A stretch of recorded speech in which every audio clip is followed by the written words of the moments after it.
नमस्कार,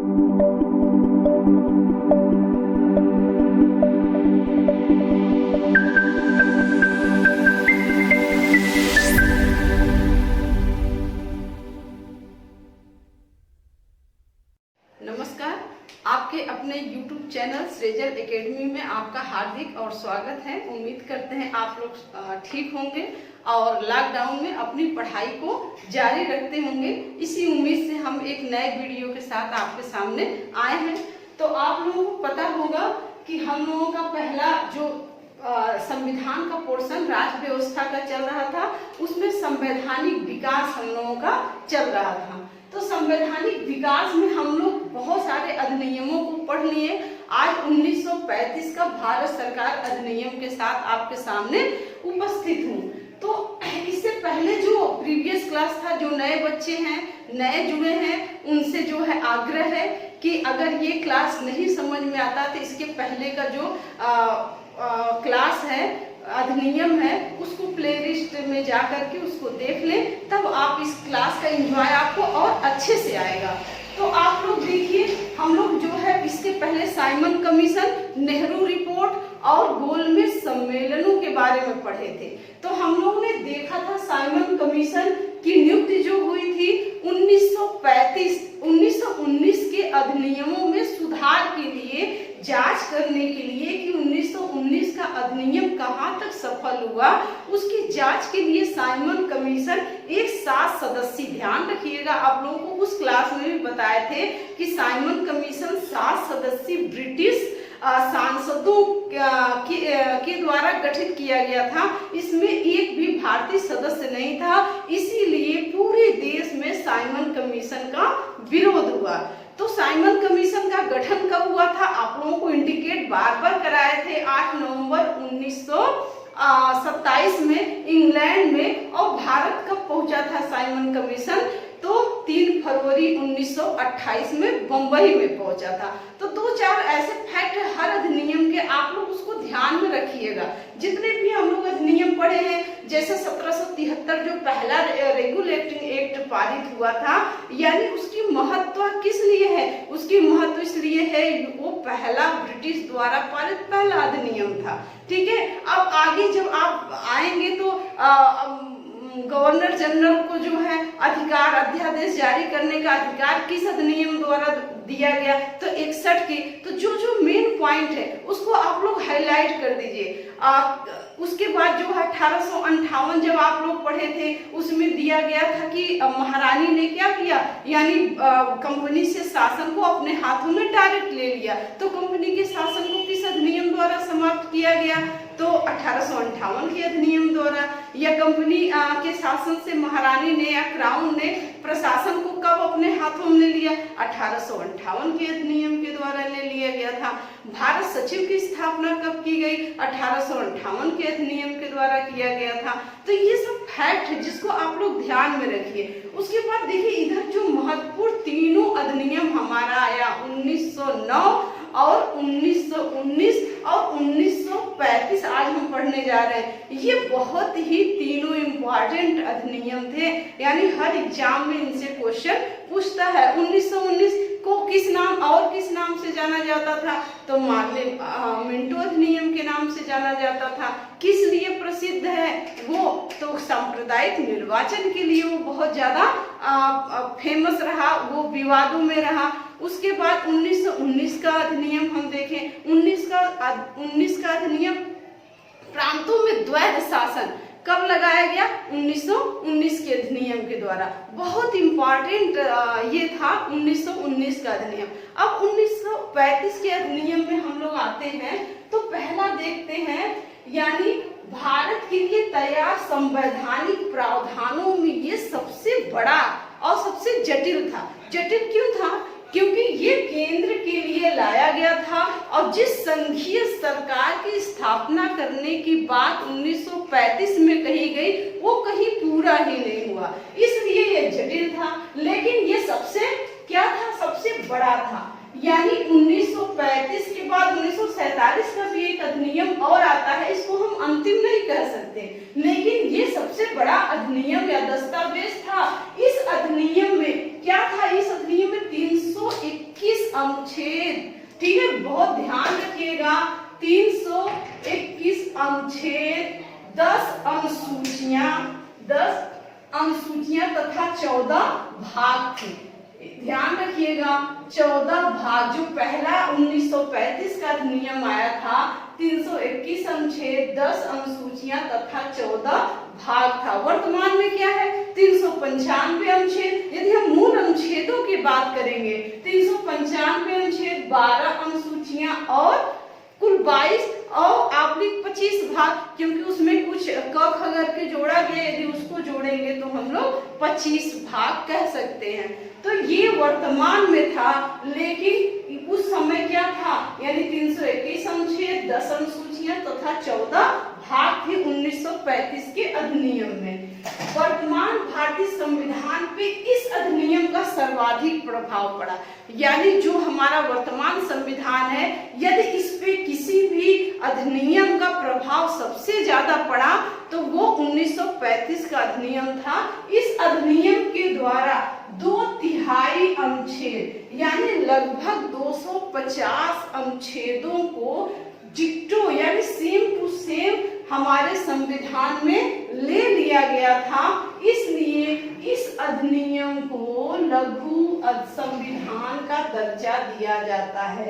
आगे हम लोग पढ़ेंगे, देखिए बहुत इंपॉर्टेंट है, किस अधिनियम को लघु संविधान कहा जाता है, तो 1935 के अधिनियम को लघु संविधान कहा जाता है। और नेक्स्ट जब हम लोग आएंगे 42वां संविधान संशोधन, तो उसको भी क्या कहा जाता है, लघु संविधान, मिनी कॉन्स्टिट्यूशन कहा जाता है। लेकिन अगर अनुच्छेद पूछेगा किस संशोधन को कहा जाता है, तो 42वां संशोधन को, और किस अधिनियम को लघु संविधान कहा जाता है, तो 1935 के भारत सरकार अधिनियम को लघु संविधान का दर्जा दिया जाता है। नेक्स्ट देखिए प्रावधान एवं विशेषताएं। देखिए यानी इस अधिनियम में क्या क्या प्रावधान किए गए थे और क्या इसकी विशेषताएं परिलक्षित होती हैं। तो देखिए इस अधिनियम द्वारा एक अखिल भारतीय संघ की स्थापना, यानी बहुत इंपॉर्टेंट है, अखिल भारतीय संघ की स्थापना की बात कही गई थी। किस अधिनियम के द्वारा, 1935 के अधिनियम के द्वारा, यानी जिसमें 11 ब्रिटिश प्रांत, 6 कमिश्नरी तथा देसी रियासतें जो इसमें शामिल होना चाहिए, यानी वो ऑप्शनल था, यदि देसी रियासत शामिल होना चाहते हैं तो शामिल हो, न शामिल होना चाहते हैं तो इस अखिल भारतीय संघ में न शामिल हो। लेकिन यदि ऐसा ऑप्शन देसी रियासतों को मिल गया तो वो अंत तक अखिल भारतीय संघ में शामिल देसी रियासत नहीं हुए। इसलिए जो है ये जो अखिल भारतीय संघ की कल्पना थी ये कभी मूर्त रूप नहीं ले सका और ये ज्यों का त्यों रह गया। नेक्स्ट देखिए इस अधिनियम के द्वारा प्रांतों में द्वैध शासन को समाप्त कर दिया गया। बहुत इंपॉर्टेंट पॉइंट है, यानी देखिए किस अधिनियम के द्वारा प्रांतों में द्वैध शासन लगाया गया था, तो किस अधिनियम द्वारा, 1919 के भारत सरकार अधिनियम द्वारा। और किस अधिनियम के द्वारा इसे समाप्त कर दिया गया, तो 1935 के अधिनियम द्वारा प्रांतों में द्वैध शासन को समाप्त कर दिया गया था। और द्वैध शासन को कहाँ लगा दिया, केंद्र में लगा दिया गया था, यानी प्रांतों में द्वैध शासन को समाप्त कर केंद्र में द्वैध शासन को लगा दिया गया था 1935 के अधिनियम द्वारा। और प्रांतों को स्वायत्तता प्रदान कर एक स्वायत्त शासन की स्थापना किया गया। आप लोगों को पता होगा कि जो प्रांतों में द्वैध शासन 1919 में लगाया गया, तो इसकी जांच के लिए जब साइमन कमीशन भारत आया 1919 में, तो उसने जो है द्वैध शासन के खिलाफ कहा कि द्वैध शासन सफल नहीं है, इसलिए प्रांतों में द्वैध शासन को समाप्त कर दिया जाना चाहिए। तो उसी के सिफारिश के आधार पर, साइमन कमीशन के सिफारिश के आधार पर 1935 के अधिनियम के द्वारा प्रांतों से द्वैध शासन को समाप्त कर दिया गया। और इस द्वैध शासन को कहाँ लागू कर दिया गया, केंद्र में। तो द्वैध शासन के बारे में हम लोग विस्तृत चर्चा किए थे 1919 के अधिनियम के द्वारा। वहां पे जाइए, आप लोग प्लेलिस्ट में जरूर जाके जो नए बच्चे होंगे उसको देख लेंगे। तो देखिए अब क्वेश्चन यहाँ पे ये आ चुका चुका है, किस अधिनियम द्वारा प्रांतों को स्वायत्तता दिया गया? किस अधिनियम के द्वारा? 1935 के अधिनियम के द्वारा प्रांतों को स्वायत्तता प्रदान किया गया। अब नेक्स्ट हम देखते हैं 1935 के अधिनियम के द्वारा केंद्र एवं प्रांतों के मध्य शक्तियों का विभाजन 3 सूचियों के द्वारा कर दिया गया। यानी आज भी जो है हमारा प्रांतों यानी राज्यों और संघ के बीच शक्तियों का जो बंटवारा किया गया है, संघ सूची, राज सूची, समवर्ती सूची, वो कहाँ हमें मिलता है, उसका परिलक्षण हमें 1935 के अधिनियम में दिखाई देता है कि प्रांतों को स्वायत्तता दे दिया गया और उनकी शक्तियों को क्या कर दिया गया, यानी राज सूची के तहत अलग कर दिया गया। केंद्र सूची में केंद्र के विषय दे दिए गए, राज सूची के तहत प्रांतों के विषय दे दिए गए। यानी प्रांत पूर्ण रूप से क्या हो गया, स्वतंत्र हो गया, स्वायत्त हो गया। तो क्वेश्चन इसीलिए यहाँ से बनता है कि इस अधिनियम द्वारा प्रांतों को स्वायत्तता प्रदान किया गया। तो 1935 के अधिनियम के द्वारा प्रांतों को स्वायत्तता प्रदान किया गया। तो देखिए उस समय 1935 का जो अधिनियम था, संघ सूची, राज सूची और समवर्ती सूची के तहत केंद्र एवं राज्यों के बीच शक्तियों का जो बंटवारा किया गया, उस समय संघ सूची में कितने विषय थे, तो 59 विषय थे।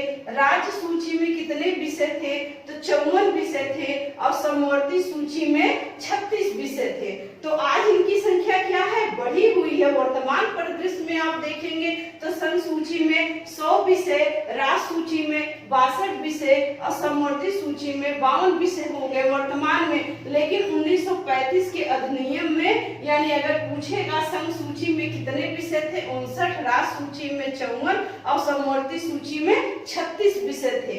अब देखिए आज भी जो अवशिष्ट शक्तियां हैं वो किसमें निहित रहती है, संसद में निहित है। अवशिष्ट शक्तियां किसके पास है, संसद में। लेकिन उस समय 1935 के अधिनियम में जो अवशिष्ट शक्तियां थी वो वायसराय के पास थी। यानी वायसराय जब चाहेगा तो वो डिसाइड करेगा अवशिष्ट शक्तियों को कानून बनाने की शक्ति वो जिसको चाहे दे सकता है। लेकिन आज क्या है, अवशिष्ट शक्तियां संघ में क्या है, संघ के पास है। लेकिन उस समय अवशिष्ट शक्तियां किसके पास थी, वायसराय के पास थी और वायसराय डिसाइड करता था इस पे कानून कौन बनाएगा। दूसरा देखिए नेक्स्ट प्रावधान क्या किया गया, इस अधिनियम के द्वारा वर्मा, यानी वर्तमान में वर्मा को क्या करते हैं, म्यांमार करते हैं, को भारत से अलग कर दिया गया। आप लोगों को साइमन कमीशन पढ़ाए थे, साइमन कमीशन ने ही ये सिफारिश किया था कि वर्मा को भारत से अलग कर दिया जाना चाहिए। तो साइमन कमीशन की रिपोर्ट के आधार पे कुछ संशोधनों के साथ 1935 का अधिनियम बना। आप लोगों को उसके बाद भी पढ़ाए थे कि जो प्रवर समिति लॉर्ड लिंथितको की अध्यक्षता में बनाया गया था तृतीय गोलमेज सम्मेलन में, उसके द्वारा जो है श्वेत पत्र एक पारित किया गया। उस श्वेत पत्र के आधार पर जो है बहुत सारे नियम एक्ट पारित हुए और जो 1935 के भारत सरकार अधिनियम के तहत हमारे सामने लाए गए। तो उसी ने यानी साइमन कमीशन ने इसका सुझाव दिया था, वर्मा को अलग कर दिया जाना चाहिए। तो 1935 के अधिनियम द्वारा वर्मा को भारत से अलग कर 2 नए प्रांत, ध्यान रखिएगा आईएएस में ये क्वेश्चन आ चुका है कि वर्मा को अलग करके किन 2 नए प्रांतों का निर्माण किया गया, तो उड़ीसा और सिंध 2 प्रांतों का निर्माण किया गया। देखिए हमारा जो नेक्स्ट प्रावधान या विशेषताएं इस अधिनियम की थी वो ये था कि इस अधिनियम के द्वारा 6 प्रांतों बिहार, बंगाल, असम, संयुक्त प्रांत, बंबई एवं मद्रास में द्विसदनात्मक व्यवस्था की स्थापना किया गया। यानी किस अधिनियम द्वारा प्रांतों में द्विसदनात्मक व्यवस्था का प्रावधान किया गया, तो 1935 के अधिनियम के द्वारा। जैसे वर्तमान में भी 6 राज्यों में द्विसदनात्मक व्यवस्था है, उसी तरह से 1935 के अधिनियम के द्वारा प्रांतों में द्विसदनात्मक व्यवस्था की स्थापना किया गया। उसमें यानी विधान परिषद और विधानसभा, आज भी यही है, विधान परिषद और विधानसभा। विधान परिषद एक स्थायी सदन होता है, इसे उच्च सदन के नाम से जाना जाता है। इसका जो चुनाव होता है वो परोक्ष रूप से होता है, और विधानसभा निम्न सदन होता है, और इसका जो चुनाव प्रत्यक्ष रूप से आम जनता द्वारा किया गया। तो इसीलिए कहा जाता है कि वर्तमान संविधान में सबसे ज्यादा जो प्रभाव है किसी भी अधिनियम का यदि पड़ा है तो 1935 के अधिनियम का पड़ा है। इसीलिए नेक्स्ट बताएं कि लगभग 2/3 अनुच्छेद इसी प्रावधान से लिया गया।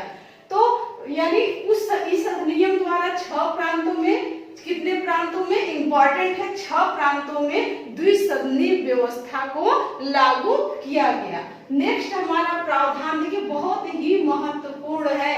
1935 के अधिनियम के द्वारा 1937 में, यानी कब, 1937 में एक संघीय न्यायालय की स्थापना किया गया, जिसमें मुख्य न्यायाधीश सहित कुल 7 न्यायाधीश होते थे। अब देखिए ये जो संघीय न्यायालय था, यानी ये अंतिम न्यायालय नहीं था, यानी ये अपीली का अंतिम न्यायालय नहीं था। अपील का अंतिम न्यायालय कौन था? लंदन में स्थित प्रिवी काउंसिल था, जो अपीलीय न्यायालय था, यानी अपील का अंतिम न्यायालय प्रिवी काउंसिल था। इसलिए इसे सर्वोच्च न्यायालय का दर्जा नहीं दिया जा सकता। ये संघीय न्यायालय है। क्वेश्चन पूछ चुका है संघीय न्यायालय की स्थापना कब किया गया? तो 1937 में किया गया। किस अधिनियम के द्वारा प्रावधान किया गया? तो 1935 के अधिनियम के द्वारा प्रावधान किया गया था एक संघीय न्यायालय का, जिसमें कुल यानी मुख्य न्यायाधीश सहित 7 न्यायाधीश होते थे, यानी मुख्य न्यायाधीश सहित 7 न्यायाधीश होते थे। इस संघीय न्यायालय के जो प्रथम मुख्य न्यायाधीश थे, बहुत इंपॉर्टेंट है, प्रथम मुख्य न्यायाधीश सर मॉरिस गुवेयर थे। सर मॉरिस गुवेयर प्रथम मुख्य न्यायाधीश थे। अब थोड़ा सा आप लोग रिवाइज करिए, पीछे चलिए। जो प्रथम एक्ट आया था 1773 का रेगुलेटिंग एक्ट, उसके तहत क्या किया गया था? यानी कलकत्ता में एक सर्वोच्च न्यायालय की स्थापना किया गया था, जो 4 सदस्य होते थे, मुख्य न्यायाधीश सहित उसमें 4 सदस्य होते थे, यानी एक मुख्य न्यायाधीश और 7 अन्य न्यायाधीश होते थे। उसके प्रथम मुख्य न्यायाधीश कौन थे? Sir John Elijah Aamby. 1773 के एक्ट के द्वारा 1774 में कलकत्ता में सर्वोच्च न्यायालय की स्थापना किया गया था। उसी तरह 1935 के अधिनियम के द्वारा 1937 में एक संघीय न्यायालय की स्थापना किया गया, जिसमें यानी एक मुख्य न्यायाधीश और 6 अन्य न्यायाधीश होते थे, यानी यह 7 सदस्यीय संघीय न्यायालय था। और देखिए इसके जो मुख्य न्यायाधीश थे, यानी सर मॉरिस गुवेयर थे। मुख्य न्यायाधीश कौन थे? Sir Maurice Gwyer. और इसमें 2 भारतीय सदस्य भी, 2 भारतीय न्यायाधीश भी थे। ये आईएएस में क्वेश्चन आया था, 2 भारतीय न्यायाधीश कौन कौन थे? एम.आर. जैकब और एम.एस. सुल्तान। ये 2 एम.आर. जैकब और एम.एस. सुल्तान, ये 2 भारतीय न्यायाधीश थे 1937 के संघीय न्यायालय में।